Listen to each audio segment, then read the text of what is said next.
Chapter 16, Ascending Heights. Here's the situation as it unfolded and what I discovered. Firstly, I did a check on the Social Security number listed on our marriage license, but it didn't yield any results. Later, when applying for a new job, I had to fill out a background packet, which asked for my spouse's details, including their Social Security number. Strangely, the number on this packet didn't match the one given on our marriage license. Feeling puzzled, I delved deeper. I ran a background check on this new Social Security number and found it linked to addresses in Georgia, Pennsylvania, and Rhode Island. Around May 20th, I decided to dig even further and paid for another background check through a different company. This time, I not only got addresses, but also names of people associated with that number. One of these names rang a bell. It was his ex-wife, a name he had mentioned before. Curious, I searched for her on social media, but couldn't find any trace of her. This raised questions. His story was that we were always in California, yet his Social Security number suggested otherwise, indicating a past in Georgia connected to his ex-wife. Despite my efforts, I couldn't locate her on social media, so I widened my search to nearby metro counties, mindful of her privacy. Let me share a story that unfolded recently. I delved into the records of various courts in the metro counties, such as the Superior Court and Magistrate Court, to find some information. Specifically, I was searching in the open records of metro Atlanta counties. After some digging, I stumbled upon a divorce filing under her name in one of the metro Atlanta counties.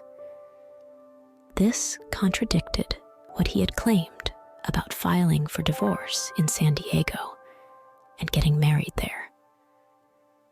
It was quite a revelation to find out that, according to the state of Georgia, their marriage and subsequent divorce had actually taken place there. Armed with this newfound knowledge, I knew I had to take action. Due to the court's protocols, I had to make the open records request in person.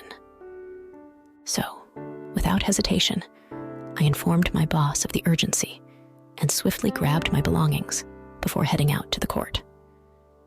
My mission was clear: obtain the divorce documents firsthand. Recalling the details I had gathered about the ex-wife's background, it was evident that their relationship had its complexities. He had supposedly met her in California, married her there, and filed for divorce due to her infidelity. There were talks of spousal support and custody arrangements for their children. Upon arriving at the court, I completed the necessary paperwork and requested the divorce decree and records. To my surprise, the records revealed that it was she who had initiated the divorce proceedings, not him. This revelation added a new layer to the story, leaving me intrigued and eager to uncover more truths. The second thing I noticed was that their marriage didn't last more than 6 months. I saw the date they got married and the date they got divorced. It all happened within that short span. Then, I realized he was served with divorce papers in Metro Atlanta, which meant he was living there at the time, and there was no mention of California. He filed something called a pauper affidavit, basically saying he was too broke to afford the divorce fees. This information was all in the divorce documents she filed, citing irreconcilable differences and not asking for any money. They both signed this affidavit. He got served at a grocery store, according to the documents, which listed that as his place of work. In the documents, her name, address, and phone number were also there. So I did what anyone would do. I wrote down the number, though I knew there was a 50-50 chance it was disconnected. Some people change their numbers at the drop of a hat, like me, while others keep the same number forever. But I noted it down anyway. After leaving the court, I went back to work and shared the news with a friend who had supported me through tough times before, like my miscarriage. She encouraged me to call the ex-wife, saying nobody could tell me what happened better than her. So I went back to work, my friend offering her phone for the call. I dialed the number and a woman answered, using fake names for privacy. I introduced myself as Shirley and said I was Legion's wife. There was a pause, then she laughed, saying she knew it must be something serious if I was calling. I chuckled nervously, explaining that I wasn't trying to intrude, but needed her perspective. She listened patiently, asking what I wanted to know, and that's when our conversation began. So, there she was, standing right in front of me, and without hesitation she asked, "What?" I replied, "No, we don't." And then I added, "Okay." She leaned in and said, "One thing you need to know about Legion." She paused for a moment, as if gathering her thoughts, and continued, "Whatever he tells you, it's a lie." She urged me to revisit the beginning of our story. We had connected on 2 different websites, under 2 different names for him. One was his real name, and the other was a nickname. I knew him as Matt. But she shook her head and said, "I don't even know who Matt is. That's not his name." She revealed his real name, the one no one called him by. Then, with a hint of humor, she remarked, "Anything he tells you is a lie. So, what's your experience?"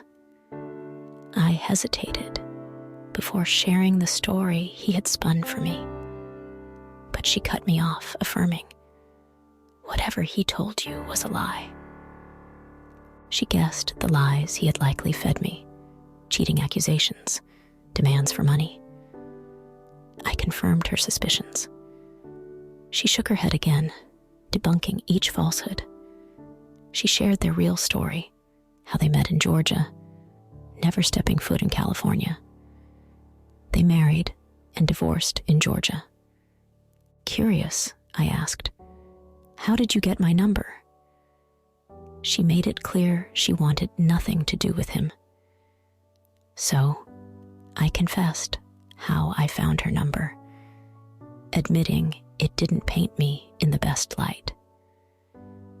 Surprisingly, she chuckled, acknowledging the bizarre circumstances.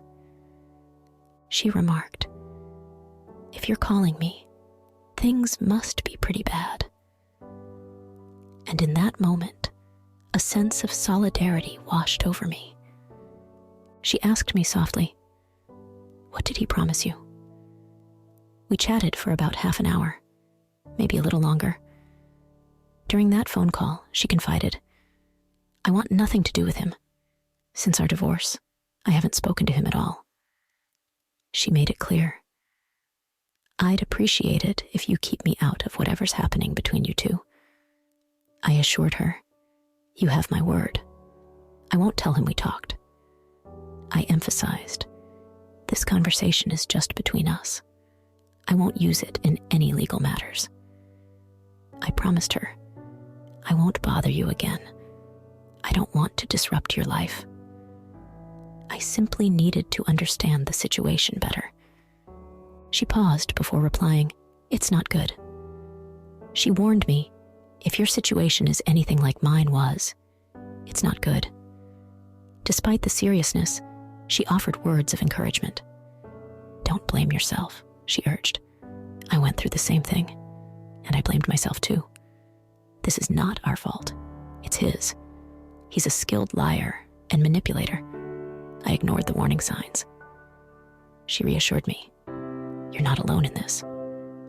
We also discussed his ex-girlfriend, who shared a name with his aunt. She revealed that the ex-girlfriend had reached out to her 6 months before I met him. It turned out that the address on his driver's license, which he claimed was his sister's house in Douglasville, was actually the ex-girlfriend's address.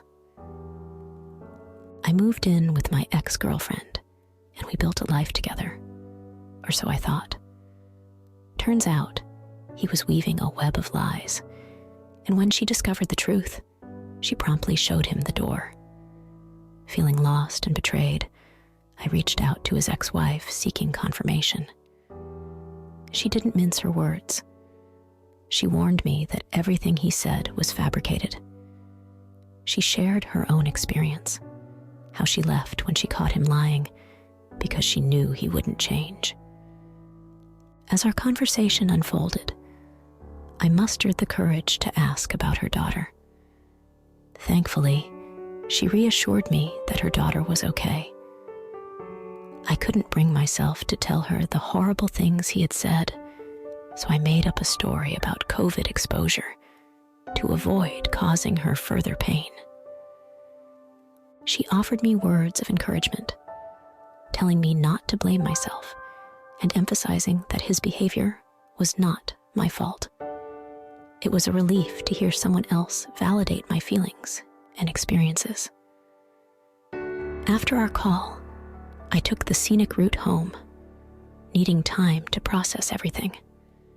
I couldn't stand to be near him, needing space to think and make decisions. In the days that followed, I became like a detective, searching for answers and trying to make sense of it all. Meanwhile, he carried on as if nothing had changed, oblivious to the storm brewing inside me. He had absolutely no clue about my conversation with his ex-wife. Nor did he have any inkling that I had taken a trip to the courthouse to catch a glimpse of his divorce documents. None at all. So, a few days later, I found myself searching for his mother's obituary. I scrolled down to the bottom, where it mentioned those who had passed before her. It listed the family members left behind to cherish her memory. There was his dad, Legion's father, and Legion's brother, who resides in Philly, along with his brother's wife and daughter. It mentioned Legion and his wife, whose name I think was LaToya, or something similar. Oddly, it didn't include his ex-wife, with whom I had recently spoken. It clearly stated Legion, his wife LaToya, his brother in Nashville, and his wife, but no mention of the two sisters, Shantae and Kim. Shantae lives in Douglasville with her spouse and 2 kids, while Kim resides in Augusta, reportedly working at Procter & Gamble. I couldn't help but wonder why they weren't listed. I remembered from a video I had posted that Legion was one of 5 siblings from both parents, including an older brother in Philly, a younger brother in Nashville, an older sister in Douglasville, and a younger sister in Augusta. So why were only 3 of them mentioned in their mother's obituary? Where were the other 2 sisters? It puzzled me even more, especially considering Legion frequently converses with Shantae. I was genuinely baffled. This was all in May of 2021, by the way. At that moment, I was still unsure about many things, but I had uncovered enough to realize something was off. It wasn't a matter of whether he was lying anymore. That was clear. The real question was, what else was he hiding? The phone call with his ex-wife had already raised suspicions, and now stumbling upon an obituary for another woman, LaToya, added to the confusion. According to our marriage certificate, he had only been married once before, while I had never been married. So, I couldn't help but wonder, who was LaToya? As he limped around the house, I sat in the bedroom, frantically searching on Google for answers.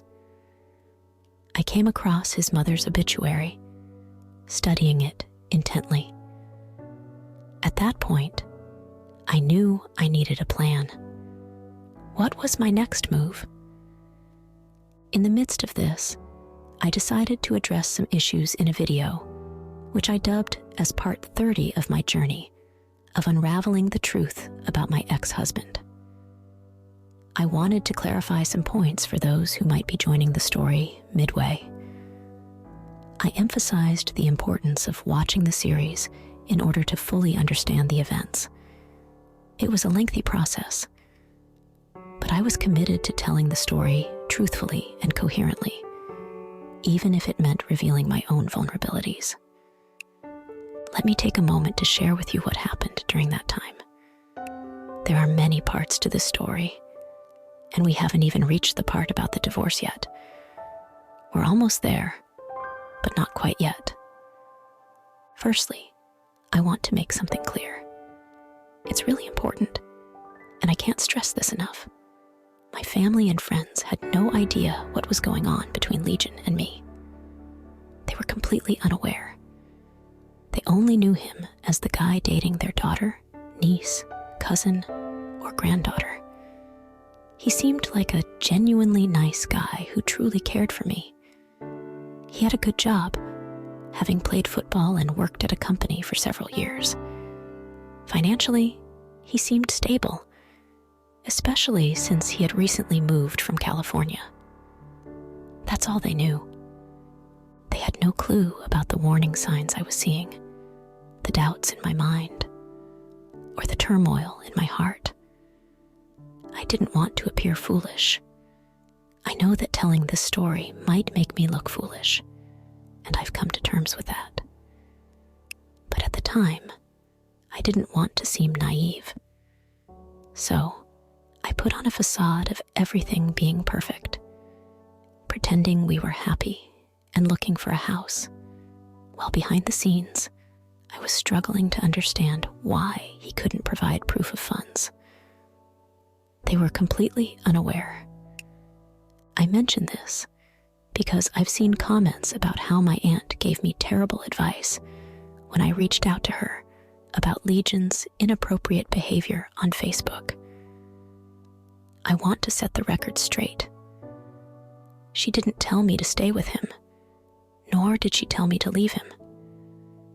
That wasn't her place, and it's not something she would do. She was simply shocked by what had happened and didn't know what advice to give me. The only thing she did say was that he wasn't just a boyfriend. We were married, so leaving wasn't as simple as breaking up and moving out. My aunt is incredibly loyal, and messing with me meant messing with her. She's from Jersey, and that's just who she is. I appreciate her for it, but I needed to make it clear that she didn't just brush off the situation. She never would. I also want to clarify things about my mom. She lived in Arkansas, and when she visited us in April, we were already married. It was her first time meeting Legion in person. My mom would say she had no clue anything was wrong, but there was this feeling she couldn't shake. She didn't know what it was. My mom's the type to turn to prayer when she's unsure. So for her, it was like, I don't know what's up. He seems nice, and he loves my daughter. Even though we just went through a tough time with the whole sexting thing, the house was calm while she was around. She told me later that I didn't seem as happy as she expected, but she prayed for me, asking God to protect me, whatever was going on. She didn't overhear anything while she was here. She had a chat with Legion, who said he missed his own mom and called my mom, Mom, which she found sweet. She thought, bless his heart. But she didn't know the details. Nobody did until May or June of 2021. They knew we were house hunting, but not about the financial issues. They didn't know he wouldn't show me the savings account. I want to make this clear because my family and friends have always supported me, but I kept the red flags to myself. I was blinded by the idea of marriage. As for the comments about a VP dating someone like me, let me set the record straight. Let me share with you a story that began in March of 2020. It was the start of something new in my life. He entered my world as the regional manager, a significant figure. As time passed, he climbed the corporate ladder and eventually became the VP of production or operations, a title of great importance. I still remember the day he showed me the memo from HR announcing his promotion to VP. The document detailed his new title, salary, which exceeded $200,000, and benefits. Among these benefits were an office, an executive assistant named David, access to the company helicopter, and a company car. The mention of the company car sparked his excitement, and he began considering options like the Range Rover, Jaguar, BMW, and even drove a Mercedes GLE. He mentioned that the car couldn't exceed $90,000, though I didn't see this detail in the memo. As I reflect on these memories, I share them with you to provide clarity and understanding. This is just one part of our journey together,